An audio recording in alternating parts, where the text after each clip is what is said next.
پھر اس سرزمین میں علامہ اقبال جیسی شخصیت پیدا ہوئی ہے. یہ ساری چیزیں جو ہے یہ در حقیقت اشارہ کر رہی ہیں کہ یہ ملک مشیت ایزدی کے کسی طویل سلسلے کی ایک کڑی ہے، اور وہ سامنے آ گیا تھا کہ سن 47 میں یہ قائم ہوا ہے، اور پورے 9 مہینے بعد 14 اگست اور 13 مئی 14 اگست سن 47 اور 13 مئی سن 48 پورے 9 مہینے بعد اسرائیل عالم وجود میں آ گیا. اللہ تعالیٰ نے اس عالمی بیماری، اس کے لیے جو علاج ہے وہ پہلے پیدا کیا ہے. جیسے کہ حدیث میں آتا ہے ما انزل اللہ من دائن الا انزل لہ دوان، اللہ تعالیٰ نے کوئی بیماری ایسی نہیں اتاری کہ جس کا علاج بھی نہ اتار دیا ہو. اور جیسے کہ ماں کی چھاتیوں میں بچے کی ولادت سے پہلے دودھ پیدا ہو جاتا ہے، اس کی غذا کا بندوبست پہلے ہو جاتا ہے، اسی طریقے سے اسرائیل کا جو فتنہ اٹھنے والا تھا اس کی سرکوبی کے لیے پاکستان وجود میں آیا ہے. اور آج وہ مرحلہ آ گیا ہے، تاریخ کا ایک عظیم موڑ.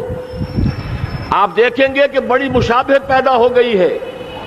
ایک طرف بظاہر امریکہ کی مرضی کے خلاف اسرائیلی وزیر اعظم نتن یاہو وہ بڑا ایک غرور کا اور بڑے تکبر کا مظاہرہ کر رہا ہے، اور وہ پورا پیس پروسیس جس پر نہ معلوم کتنا وقت صرف ہوا تھا، کتنی محنتیں ہوئی تھیں، کتنے راؤنڈز آف ٹاکس ہوئے تھے، کبھی واشنگٹن میں ہوئے ہیں، کبھی اوسلو طرز کا کوئی معاہدہ ہوا ہے، کبھی پھر اور اس کے بعد پیشی ہوئی تھی میڈرڈ کے اندر بھی، لیکن وہ سارا پیس پروسیس جو ہے اس کی دھجیاں کر رہا ہے. وہ وقت بالکل قریب نظر آ رہا ہے کہ یروشلم کے مسئلے پر وہاں بٹی دہک اٹھے گی. اور احادیث نبویہ میں جو خبریں دی گئی ہیں کتاب الملاحم کی احادیث میں معلوم ہوتا ہے کہ اب اس کا آغاز ہونے والا ہے. نتن یاہو کو امریکہ کے خلاف جانے کا اصل میں حوصلہ کیوں بڑھ رہا ہے؟ اس لیے کہ اسے معلوم ہے کہ فرنگ کی رگیں جہاں پنجہ یہود میں ہے، چاہے کلنٹن ہو یا کلنٹن کا باپ ہو، یہودی لابی وہاں کی اتنی مضبوط ہے، کانگریس میں اور سینٹ میں ان کا اتنا اثر ہے کہ کوئی بھی وہاں شخص بڑے سے بڑا طاقتور اور بڑے سے بڑا اختیارات کا حامل اسرائیل کی مرضی کے خلاف نہیں جا سکتا. یہی معاملہ یہاں نظر آ رہا ہے. بظاہر تو ناراضگی کا اظہار ہوا ہے، لیکن یہ بات اب تو کھلتی چلی جا رہی ہے. حقیقت یہ ہے کہ یہود اور ہنود کا بڑا گہرا لنک قائم ہو چکا ہے، اور یہ بھٹیاں اب دونوں طرف دہکیں گی. میں اس سے پہلے بارہا کہہ چکا ہوں، ملت اسلامیہ تقریباً 150 کروڑ افراد پر مشتمل ہے، لیکن اس میں سے تقریباً 20 کروڑ عرب ہیں. ان کو اللہ نے خصوصی فضیلت دی تھی. یہ تھے کہ جن کی زبان میں قرآن نازل ہوا، خود محمد عربی صلی اللہ علیہ وسلم عرب تھے، انہیں جو فضیلت عطا کی تھی. لیکن بدقسمتی سے اس دور میں آ کر بھی انہوں نے آزادی حاصل کرنے کے بعد بھی اپنا قبلہ درست نہیں کیا. کسی نے ماسکو کی طرف رخ کیا، کسی نے واشنگٹن کا رخ کیا، اللہ اور اس کے رسول کی طرف رخ نہیں ہوا. واقعہ یہ ہے کہ مجرم ہیں. دوسرے بڑے مجرم 150 کروڑ میں سے 10%، یہ 15 کروڑ مسلمان ہیں. حالیہ جو سینسس ہمارا ہوا ہے اس کے بعد اندازہ ہو رہا ہے کہ یہاں کی آبادی 15 کروڑ ہو چکی ہے. 10% امت مسلمہ کا مسلمانان پاکستان ہے، اور یہ اس اعتبار سے کہ اسلام کے نام پر ملک بنا کر نصف صدی گزار چکے، لیکن یہاں پر اسلام کا بول بالا نہیں ہوا، کتاب و سنت کی بالا دستی کر اعلان نہیں ہوا. دستور میں ساری اسلامی دفعات موجود، لیکن اس کے ساتھ ہی ایسے خلا موجود، چور دروازے موجود کہ کوئی دفعہ بھی مؤثر نہیں ہے. یہ منافقت کا پلندہ لے کر ہم چل رہے ہیں اس دستور کو، اس دستور مملکت پاکستان کو. لہذا واقعہ یہ ہے کہ یہ بھٹی جو ہے اب ہماری آزمائش کے لیے آگ ابراہیم ہے، نمرود ہے. کیا کسی کو پھر کسی کا امتحان مقصود ہے؟ اس لیے میں نے وہ آیت بھی آپ کو سنائی، وَلَنَّبْلُوَنَّكُمْ بِشَيْءٍ مِّنَ الْخَوْفِ وَالْجُوعِ. آج کی صورتحال پر غور کیجئے، کس درجے یہ الفاظ ہمارے جو ہیں وہ ثابت ہو رہے ہیں اور جس اپلائی ہو رہے ہیں. ایک خطرہ پیدا ہو چکا ہے. واقعہ یہ ہے کہ کوئی کرائسس ہو، کوئی خطرہ ہو، کوئی اندیشہ ہو تو قوم جاگ جایا کرتی ہے. اور اس کے بعد حقیقت یہ ہے اگر ہم نے جرأت کر لی، اور مجھے یقین ہے کہ ہو جائے گا، کچھ لیت و لال ہے، کچھ تاخیر ہے، حکومت کے کچھ اعلانات دو طرفہ سے بھی آ جاتے ہیں، لیکن مجھے یقین ہے یہ دھماکہ ہوگا، یہ مشیت اعزدی ہے، یہ شدنی امر ہے، یہ ہوگا۔ اور اس کے بعد یقیناً اس آیت مبارکہ کا دوسرا لفظ ہم پر منطبق ہوگا، وَلَنَبْلُوَنَّكُمْ بِشَيْءٍ مِّنَ الْخَوْفِ وَالْجُوعِ۔ یہاں دوسرا لفظ بھوک کا لفظ ہے، ہم پر سختیاں آئیں گی یقیناً۔ الکفر ملت واحدہ، پوری دنیا امریکہ کی زیر سرپرستی ہمارے خلاف کھڑی ہوگی، ہمارے اوپر پابندیاں لگیں گی، لیکن شاید ہمارے جذبہ ایمانی کو بیدار کرنے کے لیے اللہ تعالیٰ اسی کو ذریعہ بنا دے، اور پھر اس کے ذریعے سے پورے عالم اسلام میں عوامی سطح پر جو ہمدردی پیدا ہوگی پاکستان کے ساتھ، اس کے آثار شروع ہو گئے ہیں۔ کبھی قطر کی طرف سے خبر آ رہی ہے، کبھی الاحرام کا جو ہے وہاں بات سامنے آ رہی ہے۔ معلوم ہو رہا ہے کہ جو بھی پبلک اوپینین ہے پورے عالم اسلام میں، اس کی وجہ کیا ہے؟ میں نے اپنے پچھلے جمعے کے خطاب میں عرض کیا تھا کہ جیسے پاکستان سلطنت خداداد پاکستان ہے، ایسے ہی اس کی ایٹمی صلاحیت یہ بھی خداداد ہے، اللہ نے چھپر پھاڑ کر ہمیں دی ہے۔ ایسا نہیں تھا کہ ہم نے لیبارٹریاں بنائی ہوں، ہمارے سینکڑوں اور ہزاروں سائنسدان ریسرچ میں لگے ہوئے ہوں، نہیں، اچانک اللہ تعالیٰ کی طرف سے ہمیں ایک نعمت غیر مترقبہ عطا ہو گئی ڈاکٹر عبدالقدیر کی شکل میں۔ پھر نہ معلوم کس کس ذریعے سے اس پروگرام کو آگے بڑھانے کے لیے جن پرزوں کی ضرورت تھی، کس کس ذریعے سے وہ پرزے یہاں پہنچے ہیں۔ یہ بھی خالص خداداد صلاحیت ہے، اور اس کو سمجھ لینا چاہیے کہ یہ ہمارے لیے ایک فرض کفایہ کے درجے میں ہے پوری امت مسلمہ کی طرف سے۔ اس کی وجہ کیا ہے؟ پورے عالم اسلام میں کہیں اور یہ صلاحیت موجود نہیں۔ کچھ ایٹمی دانت نکلنے کا امکان پیدا ہوا تھا عراق میں، آپ کو معلوم ہے کئی سال پہلے اسرائیل کے جیٹس آئے اور اس کی ایٹمی تنصیبات کو تہس نہس کر کے چلے گئے۔ اس کے بعد جو کچھ ہوا ہے خلیج کی جنگ میں، اس کا اگلا پچھلا کھایا پیا سارا اگلوا دیا، اور اس کے لیے جو پابندیاں ہیں شدید سے شدید تر ابھی تک چلی آ رہی ہیں۔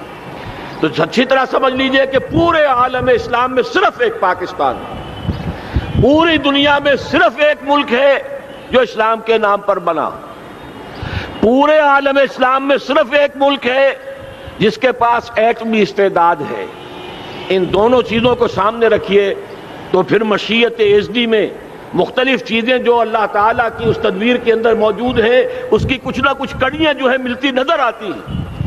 لہذا اگر یہ معاملہ ہو جاتا ہے تو یقیناً اگرچہ سختی آئے گی، وَلَنَبْلُوَنَّكُمْ بِشَيْءٍ مِّنَ الْخَوْفِ وَالْجُوعِ، لیکن ایک تو یہ کہ اس قوم کے اندر سے انشاءاللہ جذبہ ایمانی برآمد ہوگا، اس قوم کے اندر سے ایثار اور قربانی کے جذبات برآمد ہوں گے، پورے عالم اسلام کی اخلاقی سپورٹ اسے حاصل ہوگی۔ اور میں یہ سمجھتا ہوں کہ جیسے نوائے وقت نے بھی بہت اچھا کیا، کل یا پرسوں کے اپنے جو سر وقت پر وہ احادیث شائع کر دی ہیں، جن میں سے دوسری حدیث بڑی معنی خیز ہے۔ حضور نے فرمایا اصابتان احرزہم اللہ من النار، دو لشکر ایسے ہیں کہ جن کو اللہ تعالیٰ نے جہنم کی آگ سے چھٹکارے کا پروانہ دے دیا، وہ لشکر جو ہیں وہ جہنم کی آگ سے چھٹکارا پا گئے، احرزہم اللہ من النار۔ وہ دونوں لشکر کون سے ہوں گے؟ اصابت یغزو الہند، ایک وہ کہ جو ہندوستان پر حملہ آور ہوگا، اور دوسرا وہ جو حضرت مسیح علیہ السلام کے ساتھ جبکہ ان کا نزول ہوگا، اور اللہ تعالیٰ ایک مجدد، اس آخری دور کے مجدد کی حیثیت سے حضرت مہدی کو بھی ہمارے درمیان میں سے اٹھائے گا، اور پھر جو آخری فیصلہ کن جنگ ہوگی الملحمۃ العظمیٰ، اس کے لیے یہاں سے فوجیں جائیں گی ان کی مدد کے لیے۔ اب ان دونوں فوجوں کو ایک حدیث میں جمع کرنے سے اندازہ کر لیجئے کہ اس کا مطلب کیا ہے۔ یہ علاقہ پاکستان اور اس سے ملحق افغانستان، یہ علاقہ ہے کہ جو اسلام کا گہوارہ پہلے بنے گا، یہاں سے فوجیں جائیں گی، اور دائیں بھی اور بائیں بھی، مشرق میں بھی اور مغرب میں بھی، اور یہیں سے انشاءاللہ تعالی اسلام کا جو عالمی غلبے کا جو وعدہ ہے اللہ کا، کی خبر دی ہے محمد الرسول اللہ صلی اللہ علیہ وسلم نے، کہ لا یبقى علی الارض بیت وبر ولا مدر الا ادخلہ اللہ کلمۃ الاسلام، اس روئے ارضی پر کوئی گھر بچے گا نہ خیمہ بچے گا جس میں اللہ تعالیٰ کلمہ اسلام کو داخل نہ کر دے۔ وہ حدیث کے جس کے بارے میں فرمایا گیا، حضور نے ارشاد فرمایا، حضرت ثوبان سے روایت ہے کہ اللہ تعالیٰ نے میرے لیے ساری زمین کو سمیٹ دیا۔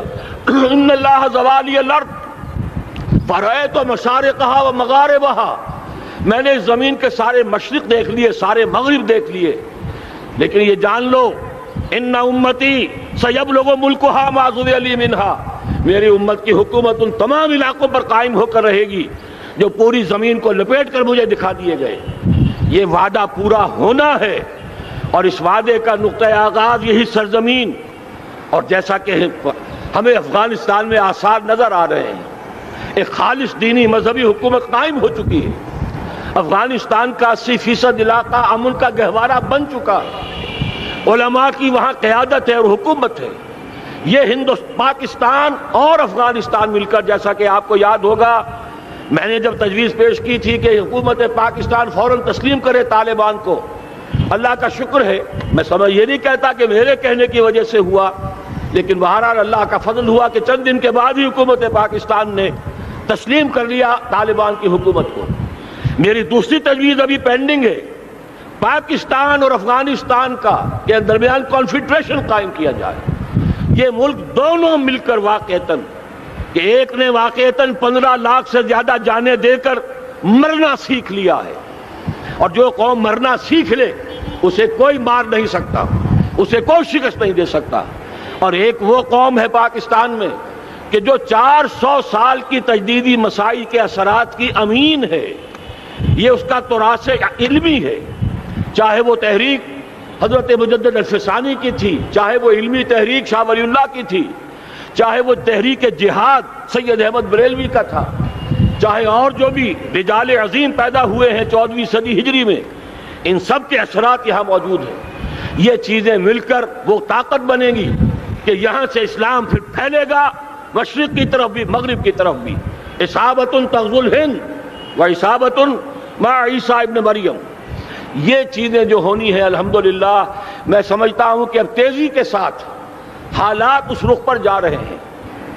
کہیں فرمایا ان ینصرکم اللہ فلا غالب لکم، اگر اللہ تمہاری مدد کرے تو کوئی تم پر غالب نہیں آ سکتا، وَإِن يَخْذُلْكُمْ، اور اگر خدا نہ خواستہ اللہ تعالیٰ ہی اپنی مدد تم سے کھینچ لے، واپس لے لے، سلب کر لے، ان یخذلکم، تمہیں چھوڑ دے، فمن ذا الذی ینصرکم من بعد، تو پھر کون ہے جو تمہاری مدد کر سکے گا۔ اس مرحلے پر سیاسی جماعتیں اپنی جو ان کا مزاج ہے اس کے مطابق چاہتی ہیں کہ کیپٹلائز کریں، پولیٹیکل مفادات حاصل کریں۔ بہرحال میرے نزدیک ایک کنسنسس ہونا چاہیے، ایک نقطے کا دھماکہ ہونا چاہیے، اور نمبر 2 اللہ اور اس کے رسول کے ساتھ صلح اور اللہ کی مدد کی ضمانت حاصل کرنے کے لیے کتاب و سنت کی ٹوٹل بالادستی، پورے دستور پاکستان میں کوئی شے اس کے منافی ہو اس کو نکال کر باہر کر دیا جائے، نفاق سے پاک کر دیا جائے۔ جیسے دعا ہے اللہم ربنا طہر قلوبنا من النفاق، اسی طرح دعا مانگیے کہ اللہ ہمارے ملک کے دستور کو نفاق سے پاک کر دے۔ اور وہ ساری ترامیم جن کا کہ ہم نے ایک مہم بھی چلائی تھی، وہ ترامیم جس کا تقریباً وعدہ کیا تھا نواز شریف صاحب نے، جس کے لیے 2 مرتبہ ایک محفل میں کہا تھا راجہ ظفر الحق صاحب سے کہ راجہ صاحب پھر تیاری کیجئے اور دستور کی ترمیم کا بل تیار کیجئے، لیکن یہ کہ معلوم ہوتا ہے کوئی بڑا ہاتھ ایسا تھا جس نے روک دیا ہے۔ یہی ہاتھ ہے جو آج ہمیں ایٹمی دھماکہ کرنے سے روک رہا ہے۔ ہمیں چاہیے کہ یہ دونوں دھماکے بیک وقت کریں، اور ان دونوں دھماکوں کے بعد پھر چاہے دنیا کی کوئی طاقت ہماری دشمن بن جائے، ہمارے لیے اللہ تعالیٰ کی مدد و نصرت ہوگی۔ وَلَنَبْلُوَنَّكُمْ بِشَيْءٍ مِّنَ الْخَوْفِ وَالْجُوعِ وَنَقْصٍ مِّنَ الْأَمْوَالِ وَالْأَنفُسِ وَالثَّمَرَاتِ وَبَشِّرِ الصَّابِرِينَ الَّذِينَ إِذَا أَصَابَتْهُم مُّصِيبَةٌ قَالُوا إِنَّا لِلَّهِ وَإِنَّا إِلَيْهِ رَاجِعُونَ۔ تو قوم انشاءاللہ تعالی، میں یہ سوچا کرتا تھا قوم مردہ ہے، بے حس ہو چکی ہے، دین سے عام طور پر بیزاری پیدا ہوتی جا رہی ہے، جو ہمارے دینی قیادت ہے اس سے بھی لوگوں کے اندر مایوسی پیدا ہو رہی ہے۔ کیسے ہوگا؟ میں نے بارہا کہا جب میں یہ شواہد دیکھتا ہوں جو حدیث میں ہے، جس کی خبریں دی گئی ہیں، 400 سال کی تاریخ دیکھتا ہوں، تو مجھے پاکستان کا مستقبل بہت شاندار نظر آتا ہے۔ یہ تو مشیت ایزدی میں کسی بہت اہم رول کو پلے کرنے کے لیے قائم ہوا ہے۔ جب میں زمینی حالات کو دیکھتا ہوں تو مایوسی ہوتی ہے، لیکن میں یہ سمجھتا ہوں کہ وہ وقت آ گیا ہے کہ جس میں یہ قوم جھنجھوڑی